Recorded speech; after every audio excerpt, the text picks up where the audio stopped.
Bible, it's the Bibles. There's only 12 in the world that went to the moon and then brought back.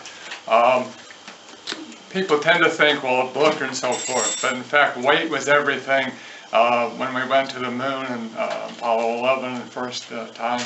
And so it had to be something different than a book.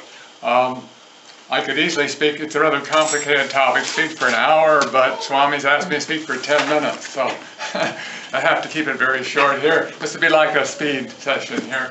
I doubt if most of you know that Swami, when he was a young boy, dreamt of being an astronaut. He wanted to go to the moon and study, go to outer space and so forth.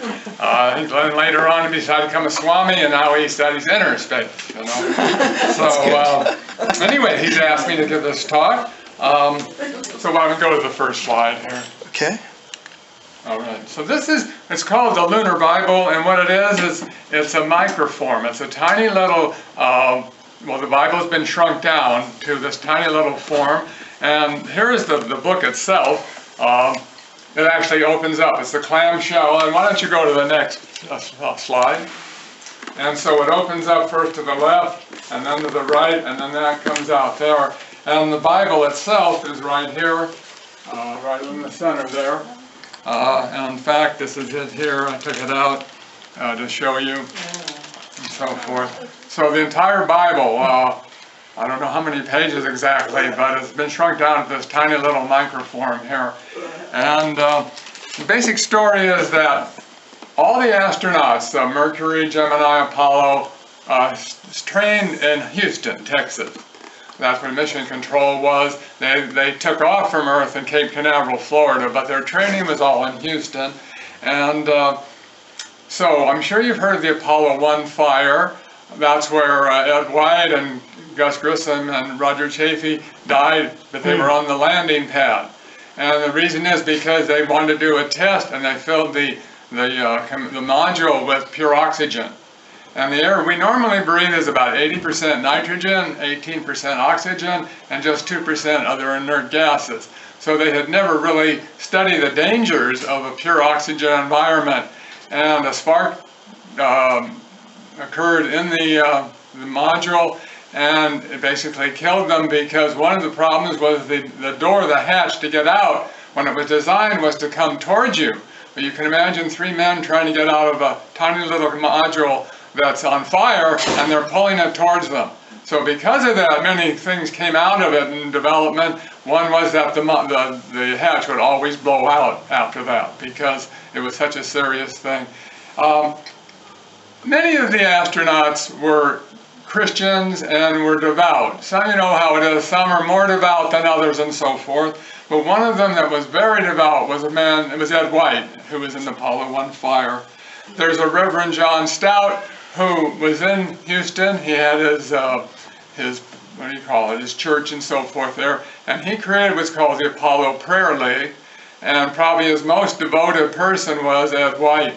And so Reverend Stout wanted to honor Ed White by somehow getting a Bible to go to the moon.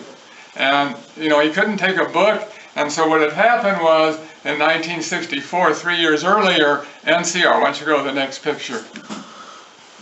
Oh, continue on, next one. Here, had come up with microform. It was just presented at the World's Fair in 1964, where you could shrink a book down to this tiny little size of about 1.5 or 2 inches. This is where it's blown up here, and it's NCR, you probably can't see, yeah.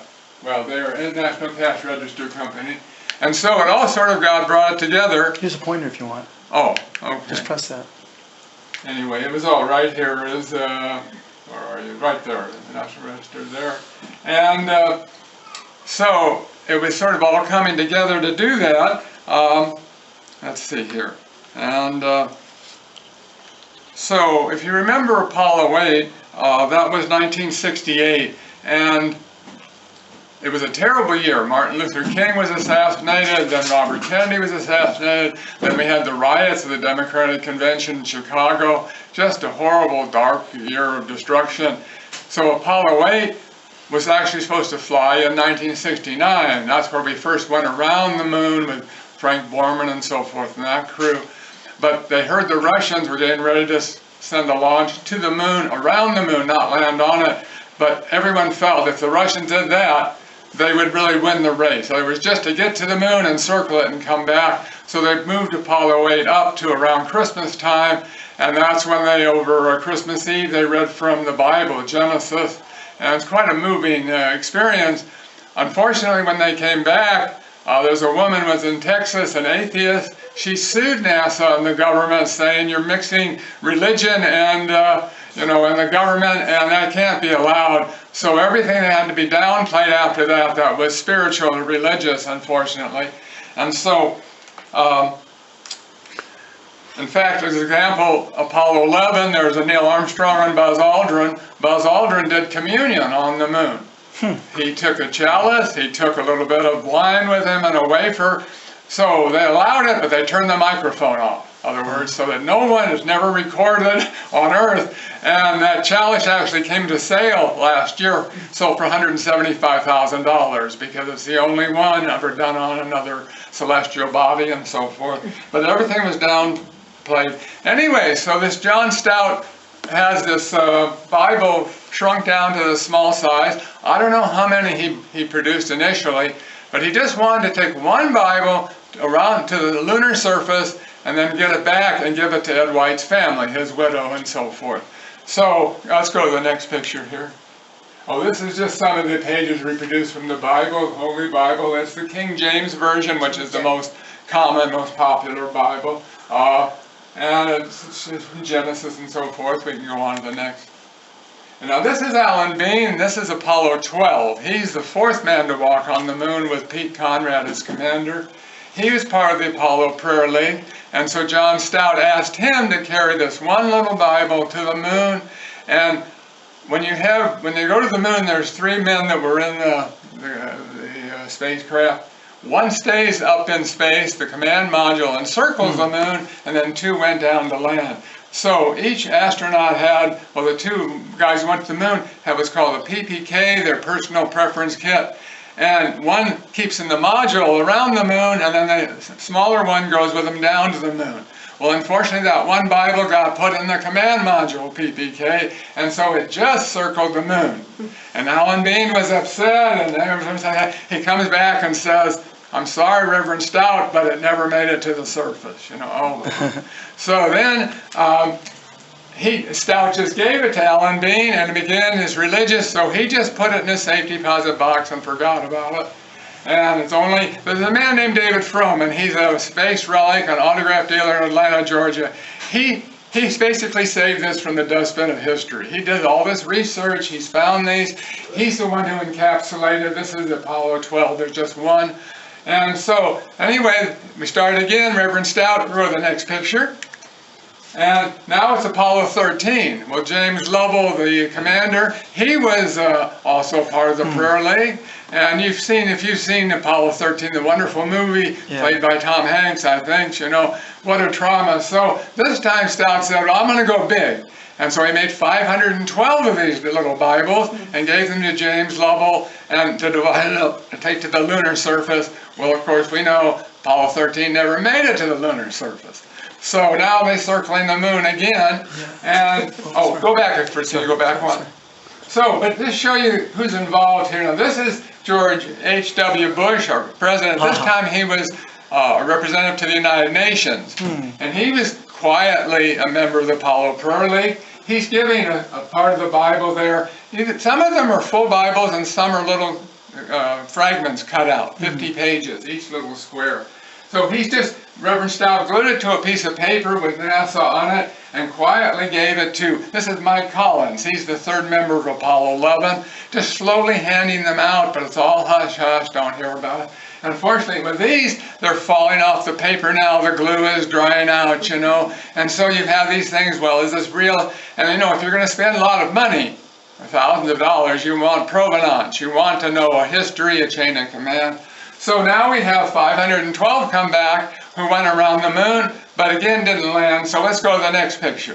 So Reverend Stout said, well, maybe the third time's the charm. So he asked Edgar Mitchell, who's Apollo 14 with Alan Shepard, who was the commander. And Edgar Mitchell turns out to be a good choice. Swami could mention in a moment here.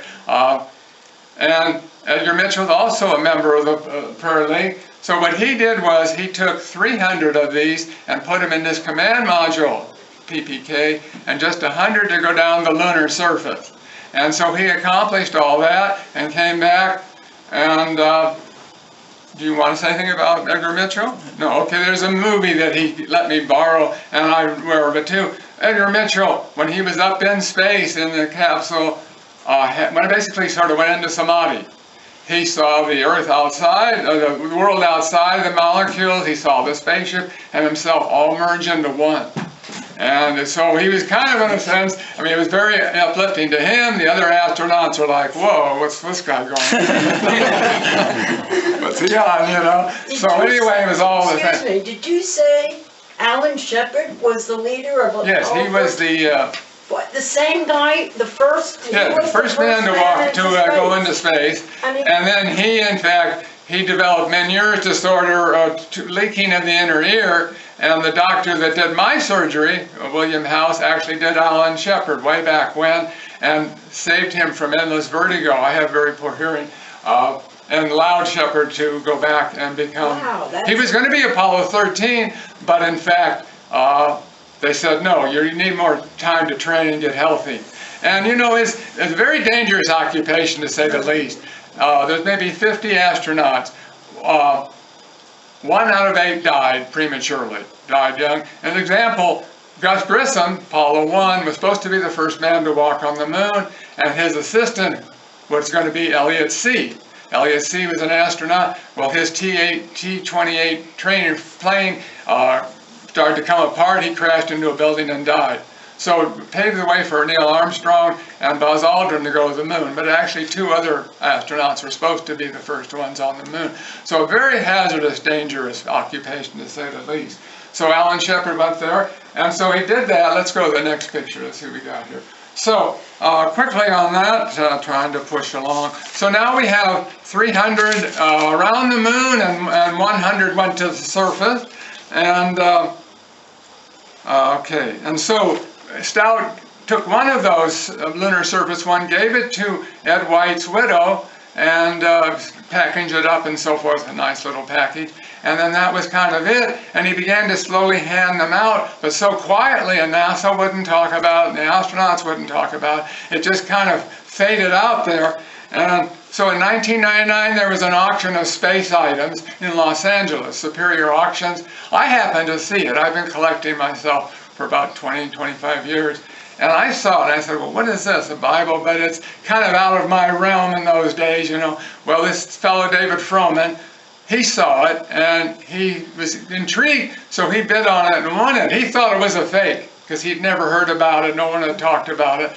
But Edgar Mitchell was a friend of his, living maybe in Florida, and David's in Georgia. So he got together, and Ed Mitchell said, yes, in fact, I did carry 100, that happened. And Reverend Stout's in Houston.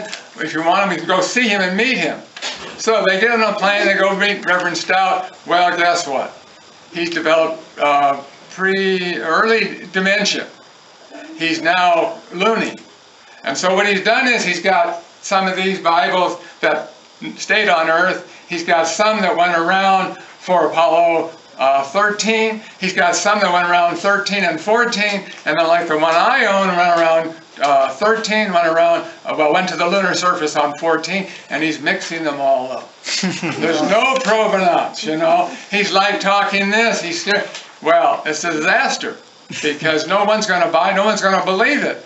So what happened is he had a brother, James Stout. And James Stout's an unusual man in that he was the head of the Dallas police force. Every time a president came to Dallas, he was responsible for their security. 7 presidents he protected, starting with Eisenhower, I believe. He had an impeccable reputation, while his brother John gave him 12 full Bibles and 32 fragments. He didn't know what to do with them way back in 71. He put them in envelopes, he wrapped them up and put them in a safe deposit box, and they stayed there until David Froman and Edgar Mitchell show up. They got to meet him, and he pulls them out, and David on the spot, Edgar says, yes, so the ones, and they'd never been out of the safe deposit box or anything. So you have chain of command, custody, and Edgar Mitchell said, I'll certify these. So the ones that I own here, example, came from James Mitchell James Stout, excuse me, and went on from there. They've been there's engravings on the side of it, minus 14.2. And which means it's 14, Apollo 14, the second one out of 12. And there's also other markings because there's these other ones that were floating around and are still out there somewhat. You could, try to be well, what do you call it? Fool people, sell, in other words, it's something very valuable when it never even left the earth and so forth. So they've had to do a lot of work to make sure that it's that. And David went on, this is...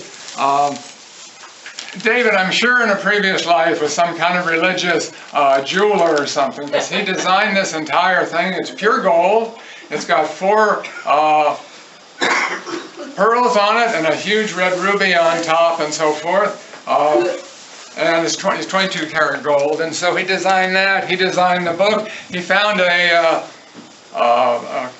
what do you call it, a book smith, I guess, a creator, to make these up. This is calfskin, clamshell in Tennessee or Kentucky. He designed it himself, David Froman, and had them all made up and like that. So he just really went all out to document this and save it for humanity.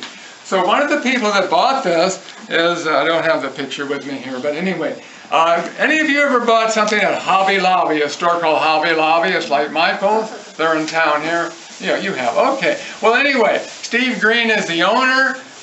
His family lives in Texas. He's a right-wing religious fanatic. He thinks that every high school should give classes on the Bible. Well, good luck with that, he has a business, about 600 stores.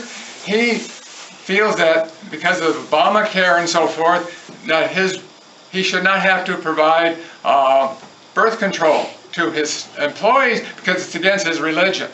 And you can see his point. Though his employees say, no, we derive rights to that and so forth, he took a Steve Green all the way to the Supreme Court. So Hobby Lobby, you'll see it, Hobby Lobby and Steve Green versus the United States government, And anyway, he bought one, it's 14.8. He probably has the most complete and most beautiful biblical collection in private hands in the world.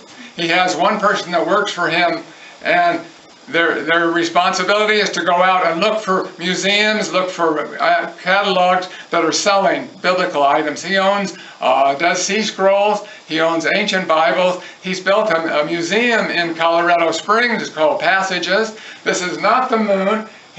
And in his museum, this is a picture of the moon, and this is like a piece of glass or something shiny down here. They've created the lunar surface. That's an exact copy of the cart that Edgar Mitchell used on the moon for scientific experiments.